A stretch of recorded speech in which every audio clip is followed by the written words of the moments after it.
Assalamualaikum warahmatullahi wabarakatuh. Kami dari kelompok 11 ingin sedikit mempresentasikan mengenai analisis instrumen penilaian dalam pembelajaran bahasa Arab. Yang pertama yaitu ada validitas instrumen. Nah, validitas instrumen merupakan suatu validitas tes yang berkaitan dengan permasalahan yang mana apakah tes yang akan dianalisis tersebut merupakan suatu tes yang memang benar-benar dapat diukur secara tepat.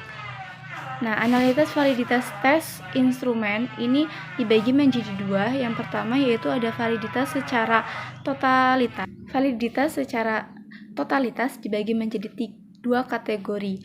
Yang pertama ada validitas teoritis rasional, yaitu validitas yang dianalisis dari aspek analisis. Validitas ini ada dua. Yang pertama ada validitas isi, yaitu validitas yang mempertanyakan bagaimana kesesuaian antara butir soal dan tes dengan deskripsi bahan yang diajarkan. Yang kedua ada validitas konstruk, yaitu validitas yang berkaitan dengan butir-butir soal dalam seluruh tes yang telah sesuai dengan tingkatan kompetensi sesuai dengan kurikulum. Validitas totalitas yang kedua yaitu ada validitas empiris. Nah, validitas empiris ini dibagi menjadi dua. Yang pertama ada validitas ramalan dan validitas bandingan. Untuk validitas ramalan yaitu dalam menguji validitas ini yaitu ketika mempunyai kemampuan untuk meramalkan yang akan terjadi pada masa yang akan datang. Contohnya mengenai tes masuk ke perguruan tinggi. Ketika seorang siswa ingin masuk ke perguruan tinggi, ia melakukan tes dan ia meyakini bahwa ketika nilai tes yang ia lakukan nilainya besar, maka ia akan lolos masuk ke perguruan tinggi. Padahal sejatinya tidak tentu ia akan keterima atau tidak. Maka di sini disebut sebagai validitas ramalan. Yang kedua, validitas bandingan, yaitu validitas ini juga biasa disebut dengan validitas pengalaman. Dalam menguji validitas ini yaitu data hasil yang diperoleh sekarang dibandingkan dengan data-data yang telah diperoleh di masa lalu. Analisis validitas yang kedua yaitu ada analisis validitas butir soal, yaitu validitas yang biasanya mengukur sebagian butir soal saja tanpa mengukur keseluruhan isi soal. Berbeda dengan validitas totalitas tadi. Kalau validitas totalitas tadi kan mengukur keseluruhan isi soal atau tes, kalau ini hanya beberapa butir soal saja. Nah, cara menganalisisnya yaitu dengan mengkorelasi antara skor tiap soal yang dicapai oleh setiap peserta dengan skor total. Nah, analisis instrumen yang selanjutnya yaitu ada reliabilitas. Reliabilitas di sini ada dua, yaitu analisis reliabilitas tes bentuk objektif dan analisis reliabilitas tes bentuk uraian atau esai.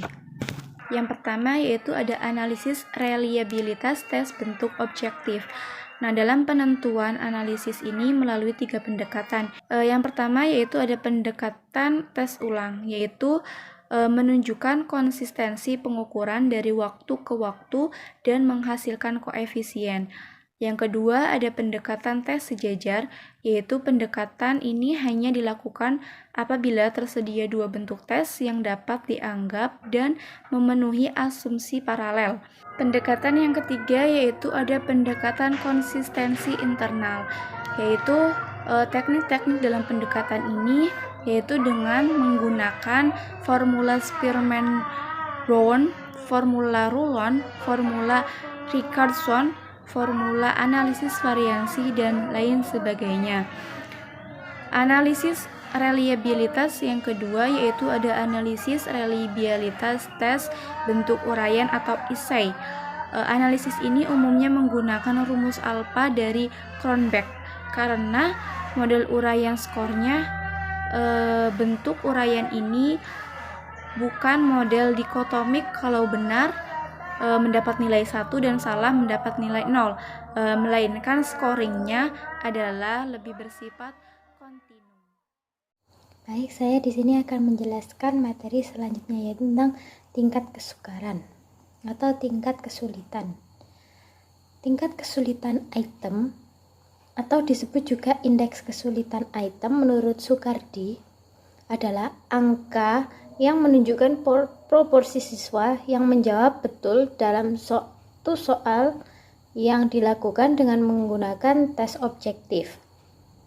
Sedangkan menurut Daryanto, soal yang baik adalah soal yang tidak terlalu mudah dan tidak terlalu sukar. Soal yang terlalu mudah tidak merangsang siswa untuk mempertinggi usaha memecahkan. Sebaliknya, soal yang terlalu sukar akan menyebabkan siswa menjadi putus asa dan tidak mempunyai semangat untuk mencoba lagi karena di luar jangkauannya. Dari beberapa pendapat di atas, dapat kita simpulkan bahwa tingkat kesukaran soal adalah angka yang menunjukkan bahwa apakah soal yang diujikan tersebut termasuk mudah, sedang, atau sukar. Begitu.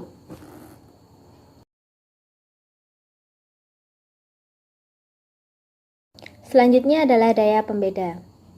Menurut Daryanto menjelaskan bahwa daya pembeda soal adalah kemampuan suatu soal untuk membedakan antara siswa yang pandai atau mempunyai kemampuan yang tinggi dengan siswa yang bodoh atau mempunyai kemampuan yang rendah, begitu. Adapun menurut Sudijono, daya pembeda item itu penting sekali, sebab salah satu dasar yang dipegangi untuk menyusun butir-butir item tes hasil belajar adalah adanya anggapan bahwa kemampuan antara teste yang satu dengan teste yang lain itu berbeda-beda, dan bahwa butir-butir item tes hasil belajar itu haruslah mampu memberikan hasil tes yang mencerminkan adanya perbedaan kemampuan yang terdapat di kalangan tester tersebut. Dari dua pendapat tersebut, maka dapat disimpulkan bahwa daya pembeda soal adalah kemampuan suatu soal untuk membedakan siswa yang memiliki kemampuan yang tinggi dengan siswa yang memiliki kemampuan yang rendah. Keberfungsian distraktor. Distraktor yaitu klasifikasi jawaban salah dalam pertanyaan pilihan ganda. Ada dua unsur yang terdapat dalam jawaban tes objektif, yaitu jawaban tepat dan jawaban salah sebagai pengecoh atau distraktornya. Tujuan dari distraktor sendiri adalah sebagai pengecoh bagi mereka yang kurang mampu untuk dapat dibedakan dengan mereka yang mampu. Distraktor yang baik itu adalah dapat dihindari oleh anak-anak yang pandai dan akan dipilih oleh anak-anak yang kurang pandai. Analisis secara kualitatif. Analisis secara kualitatif ini dilakukan untuk mengidentifikasi butir-butir soal yang baik dan butir-butir soal yang buruk. Dari analisis ini kemudian diperoleh informasi yang dapat digunakan untuk menghasilkan soal-soal yang berkualitas. Ada beberapa aspek yang harus diperhatikan dalam penelaahan soal secara kualitatif, yaitu yang pertama, segi materi, yang kedua, konstruksi, yang ketiga adalah bahasa atau budaya, dan yang keempat adalah kunci jawaban atau pedoman dalam penskripsian.